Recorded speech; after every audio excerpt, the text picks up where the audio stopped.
इस अध्याय में महर्षि वशिष्ठ के उपदेश से राजा कीर्तिमान का अपने राज्य में वैशाख मास के धर्म का पालन कराना और यमराज का ब्रह्मा जी से राजा के लिए शिकायत करना।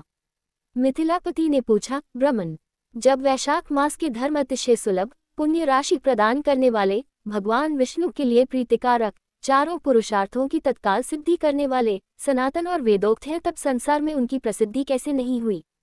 श्रुतदेव जी ने कहा, राजन, इस पृथ्वी पर लौकिक कामना रखने वाले ही मनुष्य अधिक हैं। उनमें से कुछ राजस और कुछ तामस हैं। वे लोग इस संसार के भोगों तथा पुत्र पौत्रादि संपदाओं की ही अभिलाषा रखते हैं। कहीं किसी प्रकार कभी बड़ी कठिनाई से कोई एक मनुष्य ऐसा मिलता है जो स्वर्गलोक के लिए प्रयत्न करता है और इसीलिए वह यज्ञ आदि पुण्यकर्मों का अनुष्ठान बड़े प्रयत्न से करता है, परंतु मोक्ष की उपासना प्रायः कोई नहीं करता। तुच्छ आशाएं लेकर बहुत से कर्मों का आयोजन करने वाले लोग प्रायः काम्य कर्मों के ही उपासक हैं। यही कारण है कि संसार में राजस और तामस धर्म अधिक विख्यात हो गए, परंतु सात्विक धर्मों की प्रसिद्धि नहीं हुई। ये सात्विक धर्म भगवान विष्णु को प्रसन्न करने वाले हैं, निष्काम भाव से किए जाते हैं और इहलोक तथा परलोक में सुख प्रदान करते हैं। देवमाया से मोहित होने के कारण मूल मनुष्य इन धर्मों को जानते ही नहीं हैं। पूर्व काल की बात है, काशीपुरी में कीर्तिमान नाम से विख्यात एक चक्रवर्ती राजा थे। वे इक्ष्वाकु वंश के भूषण तथा महाराज नृग के पुत्र थे। संसार में उनका बड़ा यश था। वे अपनी इंद्रियों पर और क्रोध पर विजय पा चुके थे। ब्राह्मणों के प्रति उनके मन में बड़ी भक्ति थी। राजाओं में उनका स्थान बहुत ऊंचा था। एक दिन वे मृगया में आसक्त होकर महर्षि वशिष्ठ के आश्रम पर आए। वैशाख की चिलचिलाती हुई धूप में यात्रा करते हुए राजा ने मार्ग में देखा, महात्मा वशिष्ठ के शिष्य जगह जगह अनेक प्रकार के कार्यों में विशेष तत्परता के साथ संलग्न थे। वे कहीं घोंसला बनाते थे और कहीं छाया मंडप, किनारे पर झरनों के जल को रोककर स्वच्छ बावली बनाते थे। कहीं वृक्षों के नीचे बैठे हुए लोगों को वे पंखा डुलाकर हवा करते थे, कहीं ऊख देते, कहीं सुगंधित पदार्थ भेंट करते और कहीं फल देते थे। दोपहरी में लोगों को छाता देते और संध्या के समय शरबत। कोई शिष्य घनी छाया वाले वन में झाड़ बुहार कर साफ किए हुए आश्रम के प्रांगणों में हितकारक बालुका बिछाते थे और कुछ लोग वृक्षों की शाखा में झूला लटकाते थे। उन्हें देखकर राजा ने पूछा, आप लोग कौन हैं? उन्होंने उत्तर दिया, हम लोग महर्षि वशिष्ठ के शिष्य हैं। राजा ने पूछा, ये सब क्या हो रहा है? वे बोले, ये वैशाख मास में कर्तव्य रूप से बताए गए धर्म हैं, जो धर्म, अर्थ, काम, मोक्ष चारों पुरुषार्थों के साधक हैं। हम लोग गुरुदेव वशिष्ठ की आज्ञा से इन धर्मों का पालन करते हैं। राजा ने पुनः पूछा, इनके अनुष्ठान से मनुष्यों को कौन सा फल मिलता है? किस देवता की प्रसन्नता होती है? उन्होंने उत्तर दिया, हमें इस समय ये बताने के लिए अवकाश नहीं है। आप गुरुजी से ही यथोचित प्रश्न कीजिए। वे महायशस्वी महर्षि इन धर्मों को यथार्थ रूप से जानते हैं। शिष्यों से ऐसा उत्तर पाकर राजा शीघ्र ही महर्षि वशिष्ठ के पवित्र आश्रम पर, जो विद्या और योग शक्ति से संपन्न था, गए। राजा को आते देख महर्षि वशिष्ठ मन ही मन बड़े प्रसन्न हुए। उन्होंने सेवकों सहित महात्मा राजा का विधिपूर्वक आतिथ्य सत्कार किया।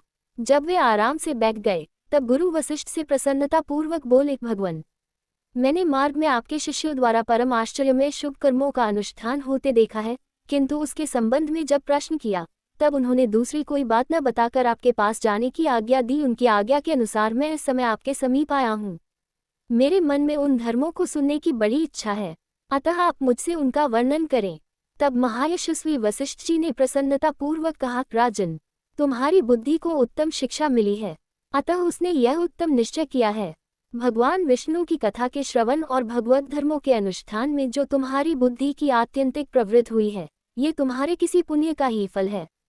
जिसने वैशाख मास में बताए हुए महाधर्मों के द्वारा भगवान श्रीहरि की आराधना की है, उसके उन धर्मों से भगवान बहुत संतुष्ट होते और उसे मनोवांछित वस्तु प्रदान करते हैं। संपूर्ण जगत के स्वामी भगवान लक्ष्मीपति समस्त पापराशि का विनाश करने वाले हैं। वे सूक्ष्म धर्मों से प्रसन्न होते हैं, केवल परिश्रम और धन से नहीं। भगवान विष्णु भक्ति से पूजित होने पर अभीष्ट वस्तु प्रदान करते हैं, इसलिए सदा भगवान विष्णु की भक्ति करनी चाहिए। जगदीश्वर श्रीहरि जल से भी पूजा करने पर अशेष क्लेश का नाश करते और शीघ्र प्रसन्न होते हैं। वैशाख मास में बताए हुए ये धर्म थोड़े से परिश्रम द्वारा साध्य होने पर भी भगवान विष्णु के लिए प्रीतिकारक एवं शुभ होने के कारण अधिक व्यय से सिद्ध होने वाले बड़े बड़े यज्ञादि कर्मों का भी तिरस्कार करने वाले हैं। अतः भरेपाल, तुम भी वैशाख मास में बताए हुए धर्मों का पालन करो और तुम्हारे राज्य में निवास करने वाले अन्य सब लोगों से भी उन कल्याणकारी धर्मों का पालन कराओ। इस प्रकार से वैशाख धर्म के पालन की आवश्यकता को शास्त्रों और युक्तियों से भली भांति सिद्ध करके वशिष्ठ जी ने वैशाख मास के सब धर्मों का राजा के समक्ष वर्णन किया। उन सब धर्मों को सुनकर राजा ने गुरु का भक्ति भाव से पूजन किया और घर आकर वे सब धर्मों का विधि पूर्वक पालन करने लगे।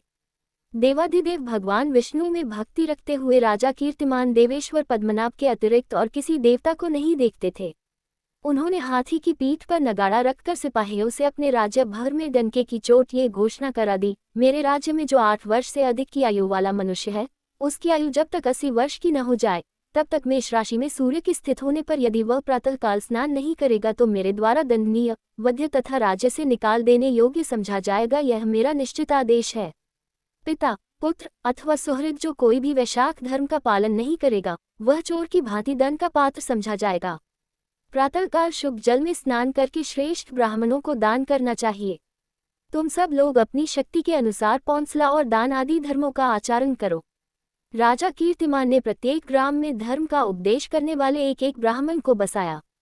5-5 गांवों पर एक एक ऐसे अधिकारी की नियुक्ति की जो धर्म का त्याग करने वाले लोगों को दंड दे सके। उस अधिकारी की सेवा में 10-10 घुड़सवार रहते थे।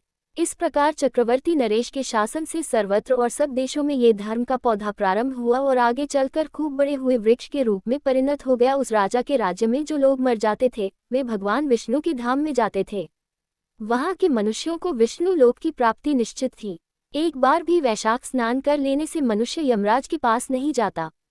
अपने धर्मानुकूल कर्म में स्थित हुए सब लोगों के विष्णुलोक में चले जाने से यमपुरी के सब नरक खाली हो गए।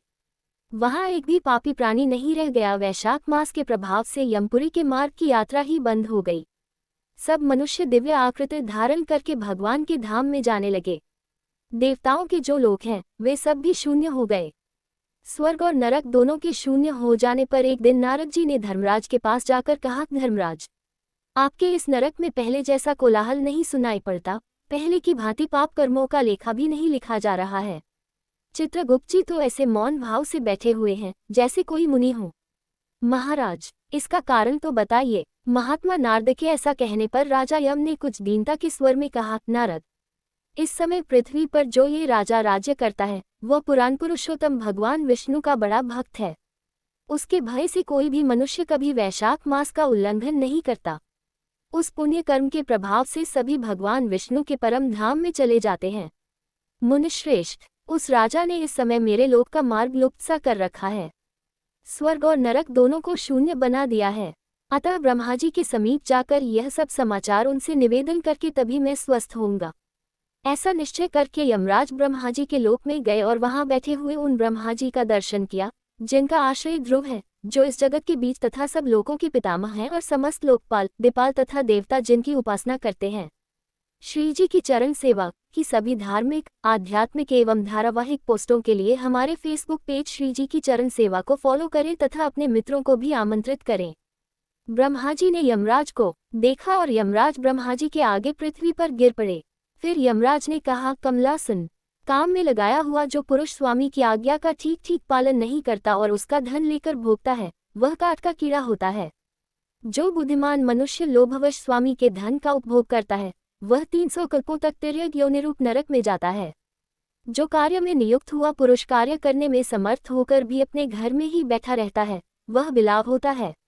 देव, मैं आपकी आज्ञा से धर्मपूर्वक प्रजा का शासन करता आ रहा हूँ।